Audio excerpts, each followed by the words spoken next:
आजचं आपलं 5वं लेक्चर आहे. आपलं वर्णमाला हा घटक चालू आहे. वर्णमाला घटक आणखीनही संपलेला नाही. आणखीनही त्याला 3 ते 4 लेक्चर्स लागतील. त्यातले सगळे आपण बारकावे घेत चाललेलो आहेत आता वर्णमालेमध्ये. बघा याच्यामध्ये घेतलं मी खालील शब्दातील, म्हणजे हे मी जितके शब्द दिलेले आहेत तुमच्या डोळ्यासमोर दिसत आहेत सध्या, खालील शब्दातील सुरुवातीच्या अक्षरातील व्यंजनांचे, म्हणजे ह्या सगळ्यांच्या सुरुवातीला बघा बरं काही ना काही तुम्हाला व्यंजन दिसतील आणि हे व्यंजन सगळे दिसतील ते तालव्याच्या घरातले किंवा दंत तालव्याच्या घरातले आहेत. ते च वर्गातले आहेत.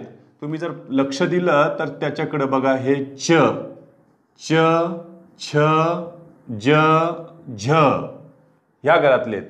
म्हणजे यांचं वाचन 2 पद्धतीने होते. एक तर च मध्ये य मिसळून वाचा, म्हणजे च मध्ये य मिसळल्या च, म्हणजे जिभेच्या कडा तुमच्या बरोबर दाढाच्या बाजूला आतमध्ये जातील. झालं. जर च मध्ये तुम्ही अ मिसळलं तर च च म्हणजे जिभेचा शेंडा तुमच्या दाताच्या मागच्या भागाला लागेल. त्याला आपण ॲल्व्होलर रिज म्हटलेलं आहे. त्याला आपण दंत तालू म्हणतो. त्याला आपण वर्स्य म्हणतो. झालं. आपल्याला काय शोधायचं आहे? तालव्य कोण आहे, दंत तालव्य कोण आहे, केवळ उच्चार करा तुम्ही व्यवस्थित. झालं. यातले 4 शब्द आम्ही कालच्या तासाला पाहिले होते बघा. त्याच्यामध्ये होते बघा जग क जग. उच्चार कसा करायचा ते ठरवलं होतं आपण. जग म्हटलं तर भोवतालची सृष्टी. हे 4 शब्द लक्ष द्या. यांच्याकडे आपण घेतले होते हे जग. झाला. त्याच्यानंतर घेतला होता जप.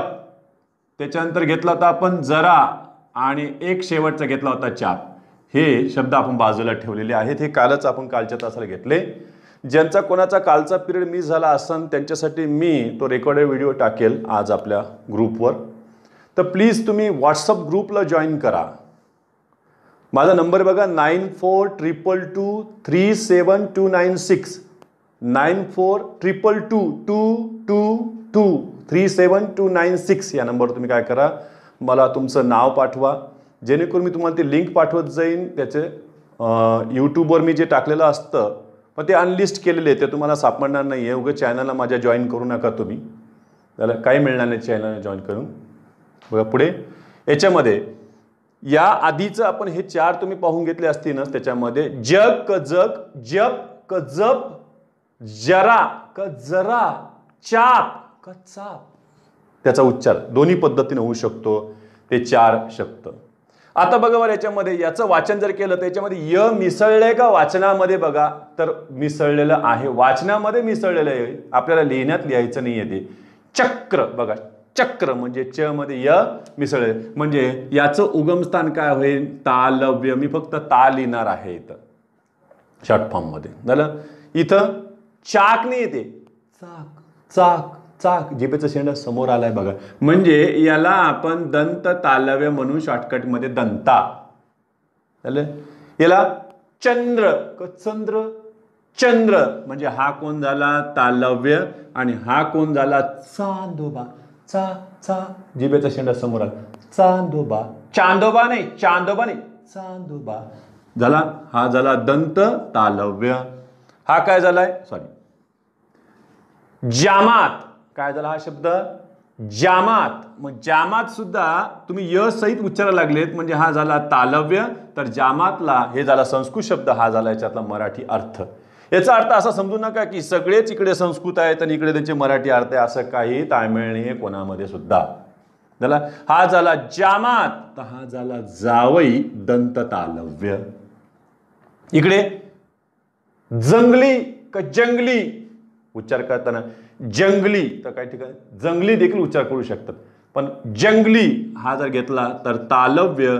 आणि झाड, झाड बघा जिभेचा शेंडा समोर आलाय, झाड म्हटलं तर दंत तालव्य. आता काही जण म्हणतील इकडचे सगळे तालव्यच घेतले सर ना, इकडचे काय घेतले? दंत तालव्य. हो, बरोबर ओळखलं, चुकलेलं नाही. हे यासाठी आहे की आपलं वाचन चुकू नये म्हणून मी एका साईडला, या साईडला डाव्या बाजूला जी ठेवलेली आहे ती सगळी कोणी तालव्याची आहे आणि उजव्या बाजूला ठेवलेली ती दंत तालव्याची. पुन्हा दुसऱ्या भागामध्ये डाव्या बाजूला जी आहे तिकडे लिहिलेली ही तालव्याची आहेत आणि ही दंत तालव्याची आहेत. मुद्दाम करून मी अरेंजमेंट केलेली आहे तशी.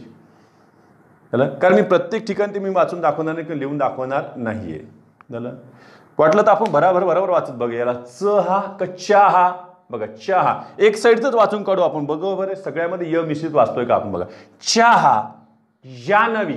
जानवी गंगा नदी, जानवी बघा ज म्हणताना जानवी. इथं जॅकेट, जाकीट नाही, हे जाकीट नाही घातलं का तू, जाकीट जॅकेट जॅकेट झाला. हे जलयात्रा, जलयात्रा नाही जलयात्रा बघा, हे जिभेचा कडा उचलला पाहिजे. जलयात्रा.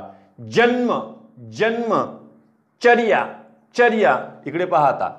चरण आपण म्हणतो का चरण, चरण सिंग, चरण सिंग नाही, चरण, चरण. इथे छत्री, छत्री होत नसती, छत्री. इथं चरित्र. जेवण. जय, जय नाही जय. झेंडा. चपला, चपला, चपला नाही चपला. त्याला वीज देखील म्हणतो आपण, वीज. जास्त. चिता. झेल. जन. चर्मकार.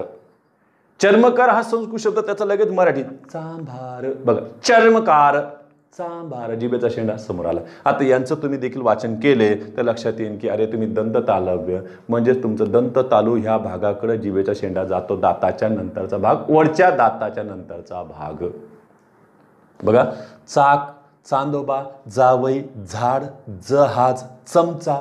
चमचा नाही, जिथं चुकतंय तिथं पाठांतरच का लागेल आपल्याला, नाही हा इकडं असंच वाचणं आहे आम्हाला.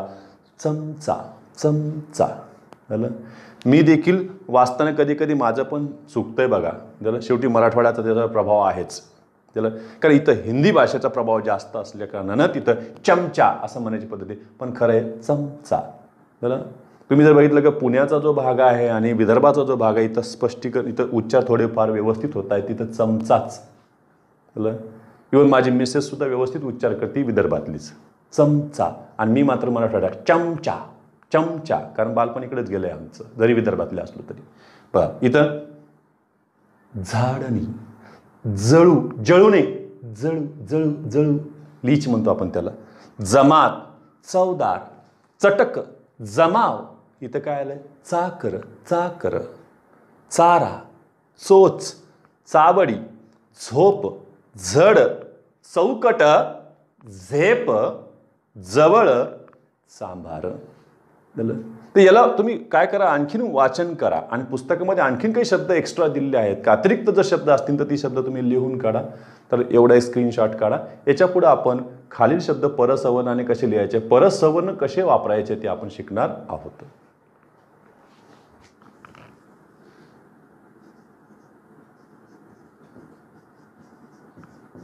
परसवर्णांचा वापर आपल्याला आता शिकायचा आहे, कारण परसवर्णाने शब्द लिहा. आता परत काही जण म्हणतील सर परसवर्ण काय आहे, ते कोणाच्या ऐवजी वापरायचे ते आम्हाला सांगा. तर परसवर्ण म्हणजेच अनुनासिक व्यंजने, जे अनुस्वाराच्या ऐवजी वापरायचे. अनुस्वार लक्षात ठेवायचं, अनुस्वार म्हटलं की हा शीर्षबिंदू आहे जो नाकातून खणखणीत स्पष्ट उच्चाराचा असतो. लक्षात ठेवायचं, असंच चिन्ह अनुनासिकाला सुद्धा दिलेलं आहे, जिथं ओझरता उच्चार असतो. ओझरता उच्चार असणारा अनुनासिक परसवर्णात बदलला जात नाही. यामध्ये अनुस्वार बघा, याला आपण नावच लिहून टाकू नये, याचं अनुस्वार. अनुस्वार म्हणजे ज्याचा नाकातून खणखणीत उच्चार होतो तो.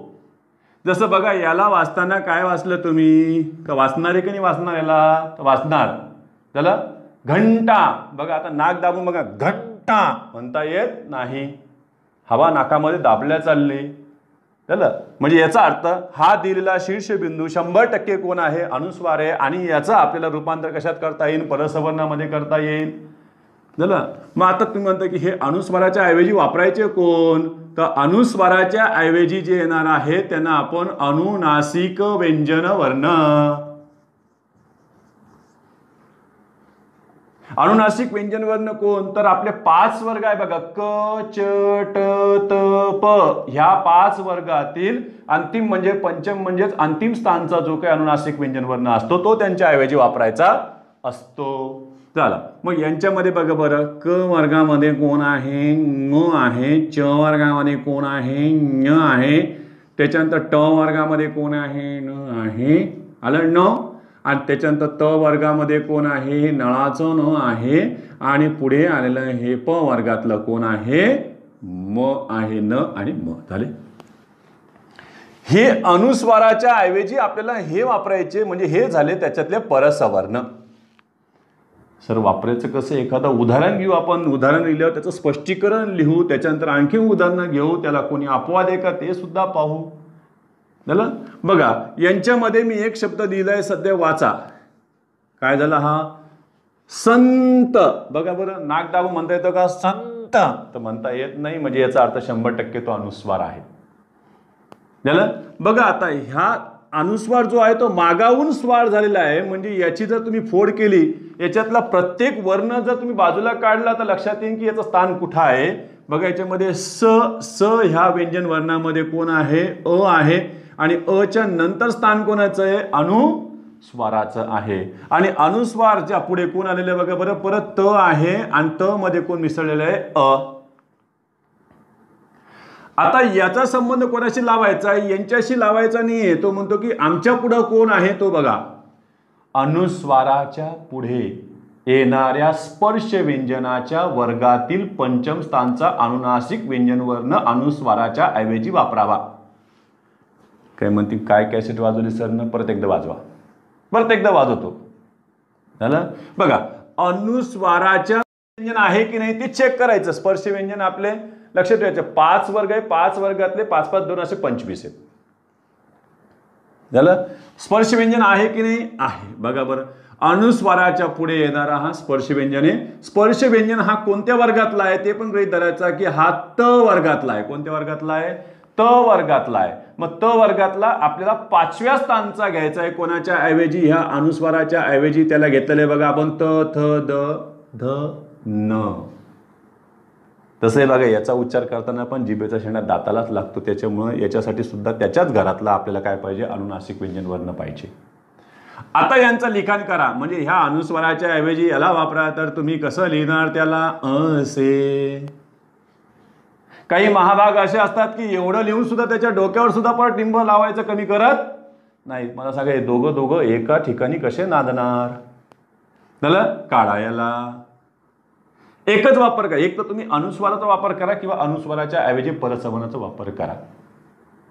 मराठीमध्ये परसवर्णांचा वापर फार फार कमी ठिकाणी केला जातो. जिथं 2 शब्दांमध्ये अनुस्वार आणि अनुनासिकात गोंधळ होत असेल त्याच ठिकाणी परसवर्णाचा काय करावा, वापर करावा, अन्यथा करू नये.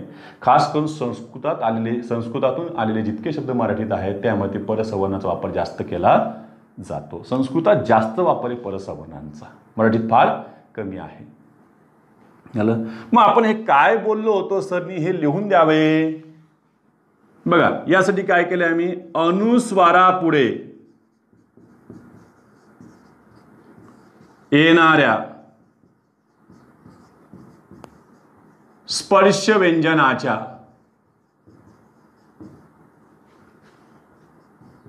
वर्गातील पंचम किंवा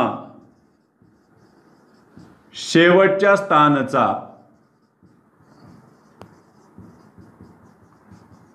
अनुनासिक व्यंजन वर्ण कोणाऐवजी वापरायचा, तुम्हाला अनुस्वाराऐवजी वापरावा.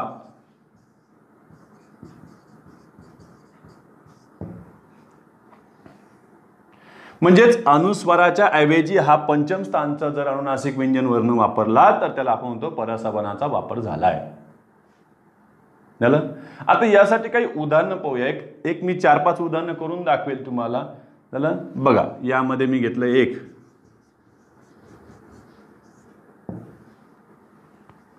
अनंत. अनंत. बघा इकडं ह्या अनुस्वाराच्या नंतरचा उच्चार बघायचा आपल्याला, अनंत. झालं. मग बघा ह्या न वर जे अनुस्वार आहे, अनुस्वाराचा संबंध तशी, आणि तच्या घरातला कोण आहे इथं, नळाचं न. मग काय लिहिणार त्याला, अनंत. दुसरा शब्द घेतला मी,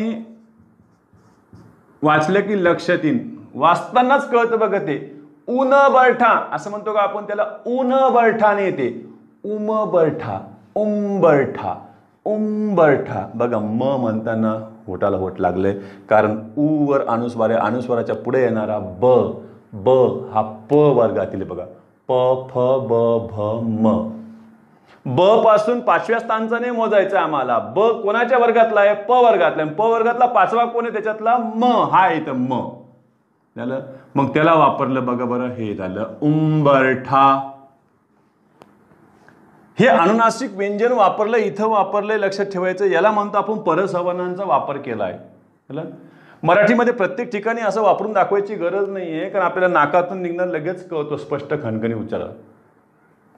उंबरठा लिहिलंय. आता तिसरा शब्द बघा बरं, हा काय वाचतात त्याला? पंख. पंख म्हणजे बघ बरं, वाङ्मयांचं ङ ऐकू यायला लागले. पंख पंख, कारण ख हे क वर्गातलं आहे, लक्षात ठेवा. क ख ग घ ङ वाङ्मयाचं म. मग आपण याला लिहित असताना हे पंख असं लिहिलं, किंवा काही जण ही आडवी मांडणी सोडून उभी मांडणीमध्ये जातात आणि इथं खालून त्याला ख लावतात. पंख हे दोन्ही मांडणी बरोबर आहेत. पण एक लक्षात ठेवा, प्रत्येक ठिकाणी जोडाक्षर दोन्हीही मांडणीमध्ये दिले जातील असं काही नाही. झालं.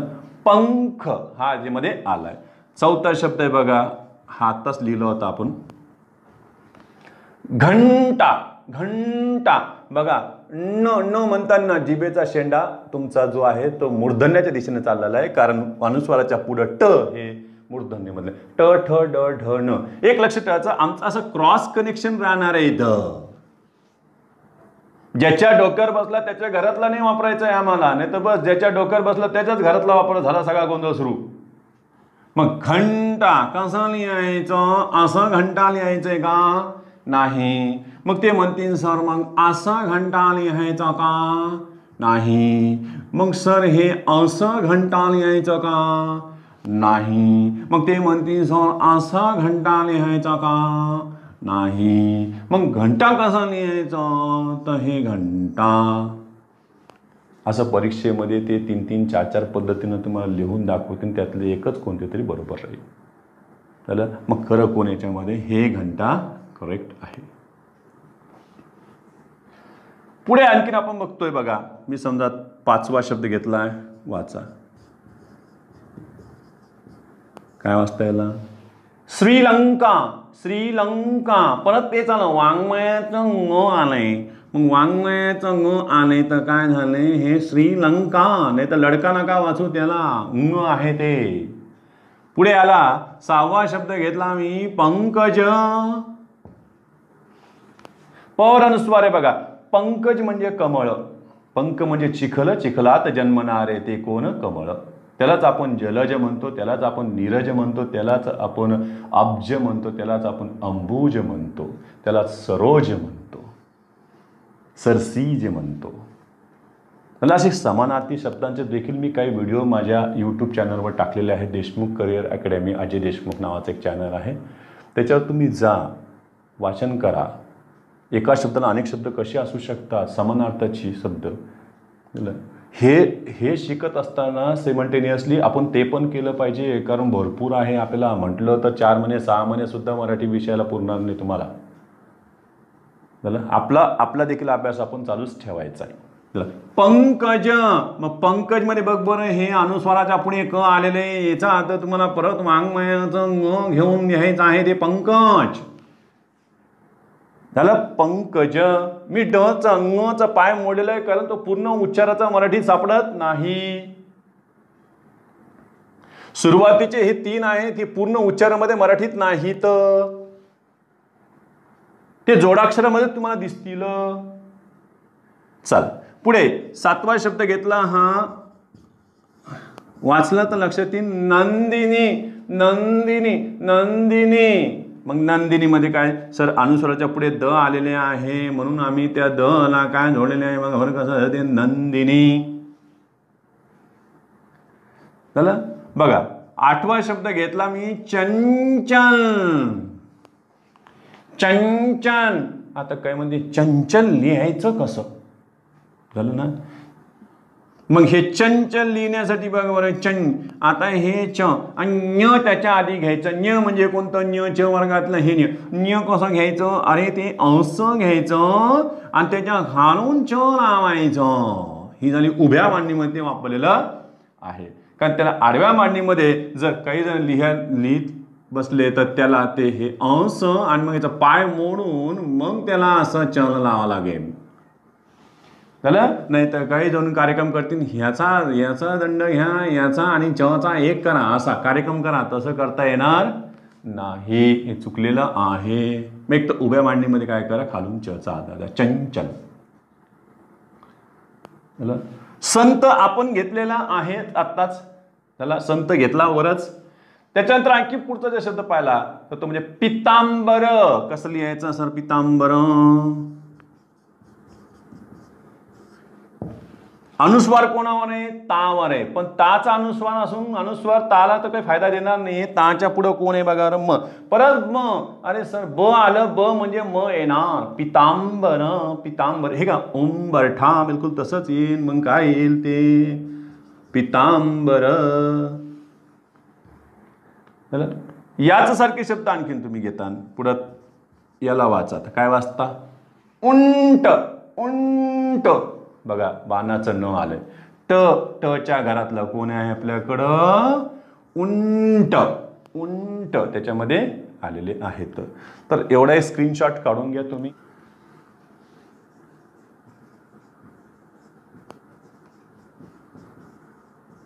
अनुस्वारा पुढे आता खरं पाहता हा जो शीर्षबिंदू आहे तो अनुस्वार म्हणायच्या ऐवजी आपण त्याला अनुनासिक म्हटलेलं चालेल, का तो ओझरत्या उच्चाराचा बनेल. बघा अनुस्वारा पुढे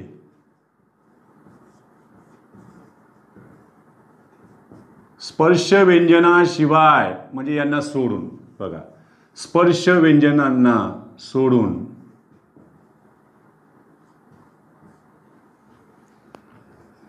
य र ल व श श स ह ज्ञ. काय म्हणते? ळ खाल्लं, ळ दिसत नाही समोर. चला हे जे आले मी यांचं पाय न मोडता लिहिलेले आहेत मुद्दाम करून, याला अक्षराच्या रूपातच. याला अनुस्वारा पुढे स्पर्श व्यंजनांना सोडून डॅश डॅश हे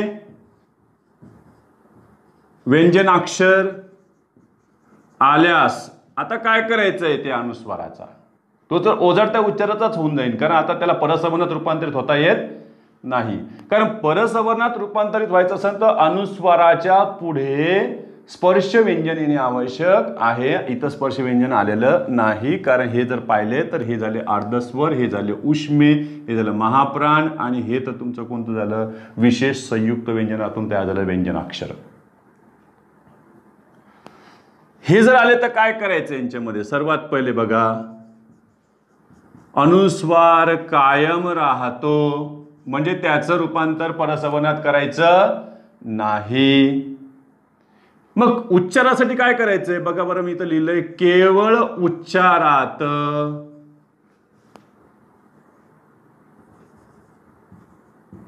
य त्याच्यानंतर व ल हे अनुनासिक युक्त वाचावेत. म्हणजे केवळ कशात उपयोगात? उच्चारात. म्हणजे यांना लिहून नाही दाखवलं तरी चालेल, कारण यांचं लेखी स्वरूप चालणार नाही. तरी पण ते उच्चार लिहून दाखवायचे असतील तर लिहून दाखवता येतील.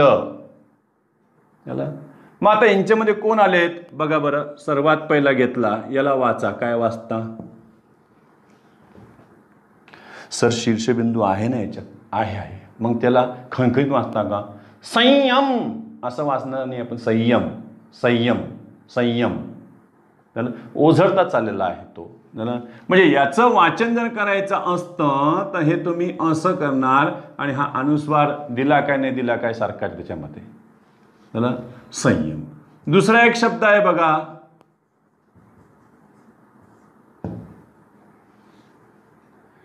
संलग्न. संलग्न त्याला वाचलं आपण. संलग्न त्याच्यामध्ये सॉरी याला जर वाचलं लक्षात येईल की संलग्न आपण वाचलं लागेल त्याला संलग्न म्हणजे ल ल ल जोडून देखील वाचू शकतो किंवा संलग्न संलग्न संलग्न असं देखील वाचण्यामध्ये येऊ शकतं.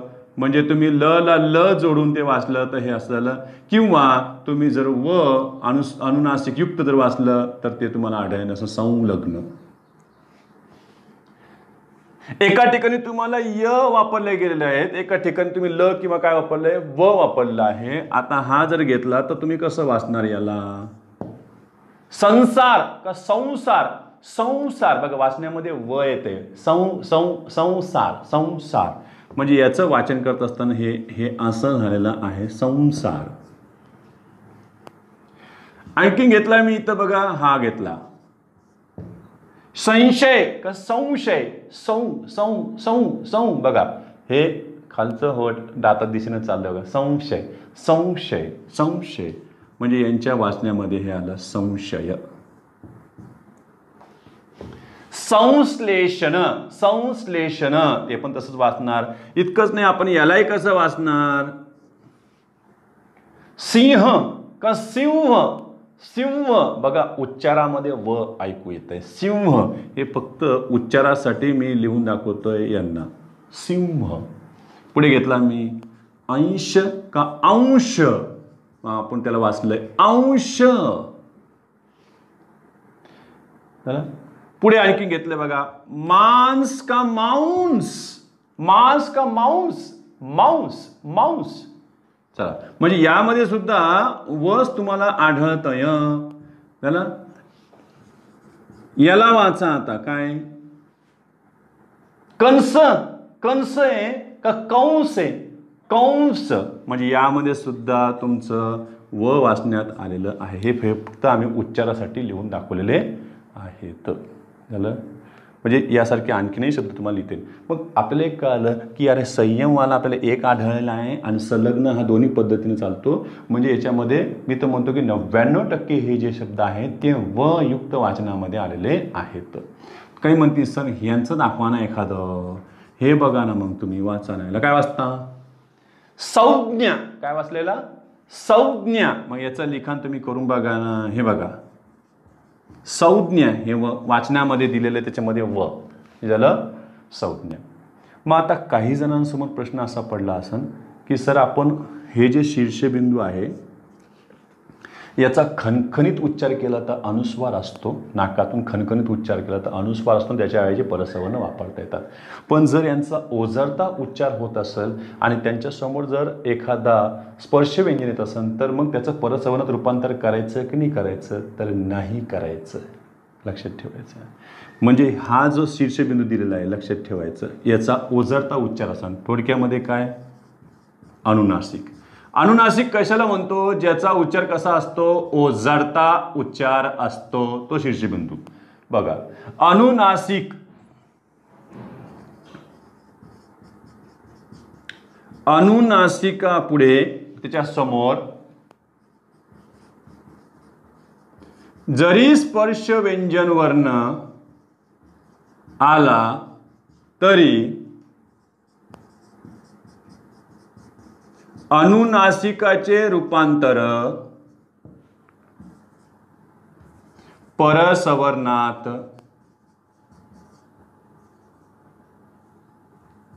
करू नये. आला तरी काही फायदा नाही. झालं. जसं एक उदाहरण आपण आधी घेतलं होतं बघा की इथं मी घेतलंय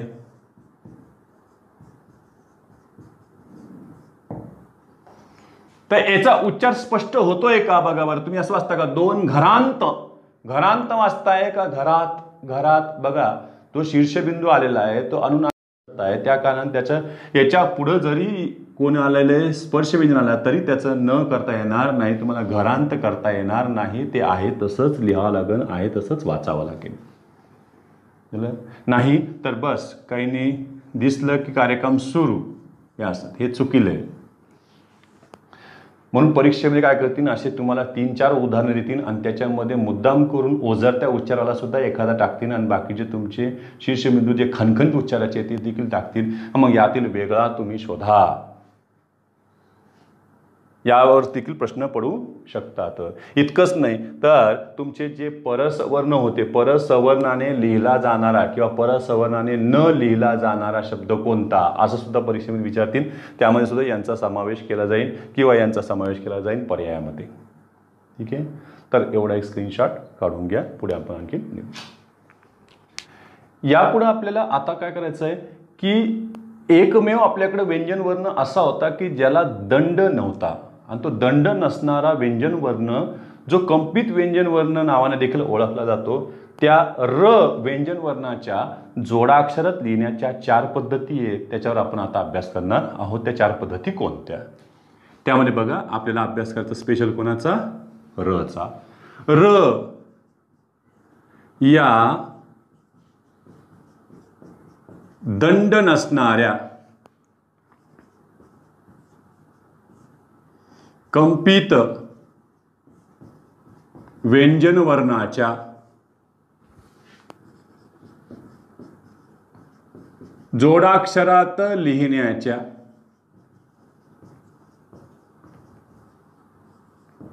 किती पद्धती? एकूण 4. या 4 पद्धतीवर 2 वेळेस परीक्षेला प्रश्न पडलेले आहेत. काहींचं म्हणणं नाही असं 3च पद्धती, 3च पद्धती फक्त संस्कृतात आहे. मराठीत किती आहे? 4 पद्धती, 1 पद्धत वाढली. झालं. मग त्यामध्ये बघा रचं कुठं दिलेलं आहे आपलं? बघा, त्यांनी सांगितलं की जोड अक्षरात. कुठे? जोड अक्षरात. जोड अक्षर देखील आपल्याला कळायला पाहिजे, लक्षात ठेवायचं. जोड अक्षरामध्ये एक लक्षात ठेवायचं, कमीत कमी किती व्यंजने पाहिजेत? 2 व्यंजन वर्ण पाहिजेत. झालं. त्यातला एक स्पष्ट उच्चाराचा असेल, म्हणजे एक पूर्ण उच्चाराचा, एक अपूर्ण उच्चाराचा असेल. ज्याला स्वराची जोड मिळेल तो कोण झाला याच्यातला? पूर्ण उच्चाराचा, आणि हा अपूर्ण उच्चाराचा. लक्षात ठेवायचं. कमीत कमी किती व्यंजन पाहिजे? 2 व्यंजन किंवा 2 पेक्षा जास्त व्यंजन असू शकतात. 2 असू शकतात, 3 असू शकतात, 4 असू शकतात. झालं. म्हणजे जोडाक्षरामध्ये काय दिलेलं आहे की एक स्वर आणि कमीत कमी किती व्यंजन? 2 किंवा 2 पेक्षा जास्त व्यंजन वर्ण, आणि त्यांना जोडणारा कोणी? परत स्वर. ते झालं जोडाक्षर. म्हणजे यामध्ये एक र असणार, इथं र असेल किंवा इथं र असेल, तेच आपल्याला पाहायचं आहे आता, कारण 4 पद्धती कशा आहेत ते पण पाहायचे. त्यामध्ये बघा, सर्वात पहिले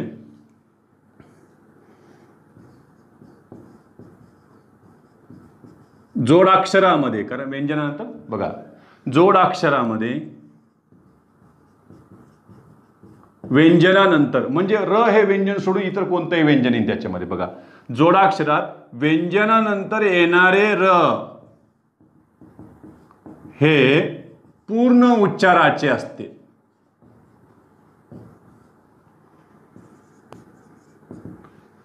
कशामध्ये? जोडाक्षरात व्यंजनानंतर येणारे र, म्हणजे याचा अर्थ आहे एखाद्या व्यंजनानंतर त्या व्यंजनानंतर हे र मी स्पष्ट केले नाही, याच्या बाजूला कोण असणार आहे? स्वर. काही म्हणते सर सरळ सरळ सांगा ना की ज्या रच्या नंतर स्वर येते ते पूर्ण उच्चाराचे असते. हा नियम रलाच नाहीये, तर कोणत्याही व्यंजनाला लागू आहे, लक्षात ठेवायचं. पण आपल्याला जोडाक्षरामध्ये रच्या पद्धती पाहायच्या असेल तर याच्यामध्ये व्यंजनाच्या नंतर येणारं र हे कसं आहे? उच्चाराने पूर्ण आहे. दुसरं पहा आता, जोडाक्षरात व्यंजना आधी येणारे र हे अपूर्ण उच्चाराचे असते.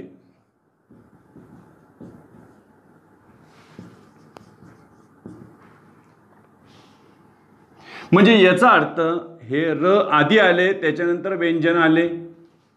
पुन्हा लक्षात ठेवायचं की र च्या नंतर व्यंजने, जर 3 व्यंजन असते तर एक र आलं असतं, 2 व्यंजन परत इतर आले असते.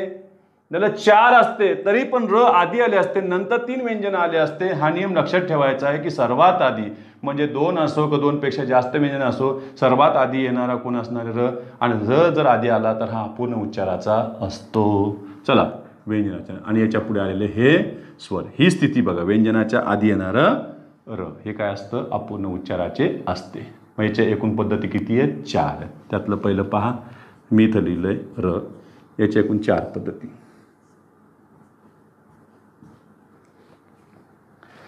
पहिली पद्धत घेतलेली बघा, त्याच्यामध्ये उभा दंड असणारे जितके व्यंजन वर्ण आहेत, उभा दंड असणारे, त्याला त्या उभा दंड असणाऱ्या व्यंजन वर्णाच्या डाव्या बाजूनं तिरपी रेघ लागली तर समजायचं हे र पूर्ण उच्चाराचे आहे. बघा, यामध्ये म्हणजे व्यंजन आधी येईल उभा दंड असणारा व्यंजन, आणि त्या व्यंजनाच्या नंतर कोण येणार आहे? र. र हे रच्या पुढे कोण आलेलं आहे? तर स्वर, आणि हे काय झाले? पूर्ण उच्चाराचे झालेले आहे. उदाहरणार्थ आपण पाहूया, याच्यामध्ये हा शब्द लिहिला मी, कसं वाचता याला? सपेरम. सपेराम वाचतो का आपण त्याला? नाही. मग काय वाचता? काय म्हणते की सप्रेम. सप्रेम बघा तुम्ही प फार कमी वेळेत वाचायला लागले, रे स्पष्ट ऐकू येतं बघा. सप्रेम सप्रेम सप्रेम रेम रेम असं ऐकू येतं. म्हणजे हे जे जोडाक्षर आहे त्याच्यामध्ये बघा प अपूर्ण उच्चाराचं आहे आणि तुम्ही असं रे वाचताय त्याच्यामध्ये सप्रे, म्हणजे एक प्रकारे त्याचं वाचन असं झालेलं आहे प आणि रे, सप्रे सप्रेम झालं. म्हणजे याचा अर्थ र हे पूर्ण उच्चाराचं आहे कारण त्याला ए ची जोड लागलेली आहे. चला याचा पाय मोडून आपण याला ए लिहून टाकू, मग हा झाला पूर्ण उच्चाराचा. यामध्ये आणखीन गोष्ट शिकण्यासारखी काय आहे तर ह्या जोडाक्षराच्या उच्चाराचा आघात त्या आधीच्या अक्षरावर होतो का ते सुद्धा नोंदवून घ्यायचंय आम्हाला इथे. बघा या जोडाक्षराच्या उच्चाराचा आघात या स वर झाला की नाही झालाय. काय म्हणते सर कसं कळणार ते? उच्चाराचा आघात काय डोक्यावर होतो का हातोडा मारून? तर नाही. इथं उच्चाराचा आघात इथं लगेच पोटावर जाणवतं बघा. तुम्ही बघा नुसतं स म्हणा, स स स काहीच जाणवत नाही. स स स स पूर्ण वाचा लगेच स ला जाणवतो. स लगेच त्याला पोट असं आतमध्ये जातं बघा. सप्रेम हे बघा सप्रेम सप्रेम झालं, सप्रेम झालं. म्हणजे याचा अर्थ याचा उच्चाराचा आघात त्याच्यावर झाला म्हणजे आपण याला काय म्हणू शकतो? हे जे जोडाक्षर आहे र असणार, रसहित असणार बघा. जोडाक्षराच्या उच्चाराचा आघात आधीच्या अक्षरावर होतो म्हणून याला आपण आघातासहित असणारे जोडाक्षर म्हणूया. मग काही जण म्हणते फक्त हे र युक्त असणारच असतं का? तर नाही नाही, कोणत्याही जोडाक्षरासाठी चालेल. पण एक लक्षात ठेवायचं, सर्वच जोडाक्षरांचे आघात होतातच असे काही नाही. पण याचा झाला. दुसरं एक पाहूया याच्यामध्ये. हा झाला उभा दंड असणारा. आता बघा बरं याच्यामध्ये अर्धा दंड असेल तर काय करायचं? काय म्हणते अर्धा दंड असेल तर इकडून एक रेग मारायची, झालं. तसं जमणार आहे का? ते हवेत लटकत राहील ना. मग याला आणखीन एक देऊन टाकू आपण, काकपद कावळ्याचे पाय. जसं ह्या चिन्हाला नाव नाही मिळालं पण या चिन्हाला मात्र नाव मिळालेलं आहे काकपदाचे चिन्ह, कावळ्याचे पाय जसे असतात वेगळे तसे हे चिन्ह. मग हे पण काय होणार आहे? व्यंजन, व्यंजनाच्या नंतर र आणि परत पुढे काय येणार आहे? स्वर. म्हणजे हे पण र पूर्ण उच्चाराचे. म्हणजे दोन पद्धतीमधलं हे चिन्ह कसं आहे? पूर्ण उच्चाराचे आहे. चला यासाठी मी उदाहरण दिलंय बघा बरं, वाचा काय वाचता याला. राष्ट्र बघा, राष्ट्र राष्ट्र शेवटी र ऐकू येते बघा. राष्ट्र र, राष्ट्र राष्ट्र र ऐकू आलंय यांच्यामध्ये. याचा अर्थ याला जर फोडलं तर तुम्हाला लक्षात येईल की श ट र त्याच्यामध्ये आलेलं अ. चला मग हे तिन्हीच्या तिन्ही व्यंजन वर्ण अपूर्ण उच्चाराचे आहेत का? तर नाही. तिन्हीच्या तिन्ही व्यंजन वर्ण अपूर्ण उच्चाराचे नाहीत. तिन्हीच्या तिन्ही व्यंजन वर्ण पूर्ण उच्चाराचे आहेत का? तर तिन्हीच्या तिन्ही हे जी व्यंजन वर्ण ही पूर्ण उच्चाराची नाहीत. मग सुरुवातीचे दोन व्यंजन वर्ण हे अपूर्ण उच्चाराचे आणि तिसरा आणि शेवटचं हे काय झालेलं आहे? पूर्ण उच्चाराचं. तर हे बरोबर आहे. याला स्वराची जोड मिळालेली आहे.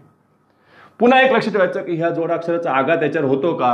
काय मग ती सर रा असल्यामुळे तर आघात होईल. राच लिहिलं असेल तर आघात झालेला आहे. तसं नाही, तुम्ही वाचून बघा तरी आघात जाणवतो बघा.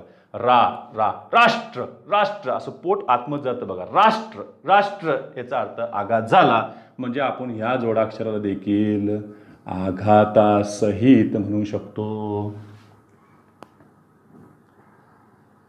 हे जास्त करून इंग्रजीमधले जितके शब्द आहेत ते मराठी उच्चारताना आपण घेतलेली असतात.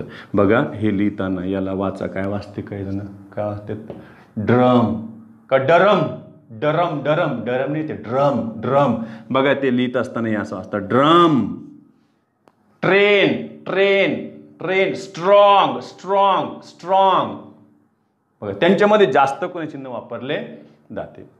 तसं संधीमध्ये सुद्धा मराठीमध्ये हे सापडतीनच आपण त्याला घेऊया.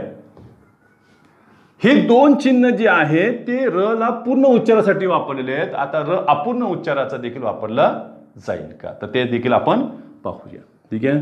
र मध्ये बघा असं रेप किंवा रफाराचं चिन्ह आहे. कशाचं आहे? रेप किंवा याला रफार या चिन्हाला नाव मिळालेलं आहे. यावेळेस काय होईल की र आधी येईल आणि नंतर व्यंजन येईल आणि त्याच्या पुढे स्वर राहील, याचा अर्थ हे र अपूर्ण उच्चाराचे आहे, पूर्ण उच्चाराचे नाही.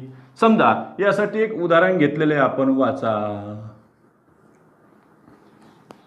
पर्वत, पर्वत नाही ते पर्वत, पर्वत. बघा त्याचा आघात होतोय जोडाक्षराचा प, पर्वत. प म्हणताना पोट असं आतमध्ये चाललंय बघा, पर्वत झालंय. म्हणजे ह्याला आपण जोडाक्षराला लिहिलं तर लक्षात घे, र, र च्या नंतर कोण आलं व आणि त्याच्या पुढे कोण आलेलं आहे अ. याचा आघात होतो, म्हणजे याचा आघात याच्यावर झालेला आहे, म्हणजे आपण याला काय करू शकतो, आघातासहित जोडाक्षर.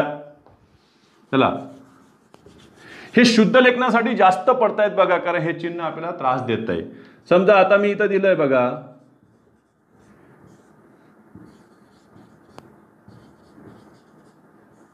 याला मला पुनर्जन्म लिहायचं असेल, पुनर्जन्म हे बरोबर आहे का हे बरोबर आहे, ते रफारवर त्रास देत नाही आपल्याला. बघा काय म्हणते, पुनर्जन्म, पुनर्जन्म, पुनर्जन्म. बघा तुमच्यातल्या बऱ्याच जणांनी मनातल्या मनामध्ये हे पहिलंच उत्तर गृहीत धरलं असेल, खात्रीनं सांगू शकतो मी. पुनर्जन्म हे पूर्णजन्म झालं. काय झालं, हे पूर्णजन्म नाही पाहिजे आपल्याला, काय पाहिजे, पुनर्जन्म. एक लक्षात ठेवा, न मध्ये अ आहे, अ च्या नंतर र आहे, याचा अर्थ ज च्या आधी र आहे, ज च्या आधी र आहे, तर मग तो ज्याच्या डोक्यावर बसन, जो आधी आला तो डोक्यावर बसला, जो आधी था तो डोक्यावर बसला, पुनर्जन्म. तुम्हाला जर पुनर्भरण लिहायचं असेल तर कसं लिहिणार, पुनर्भरण तर भ वर राफाड द्या. पुनर्विवाह लिहायचं असेल तर वी वर राफाड द्या. पुनर्रचना लिहायचं असेल तर र वर राफाड द्या.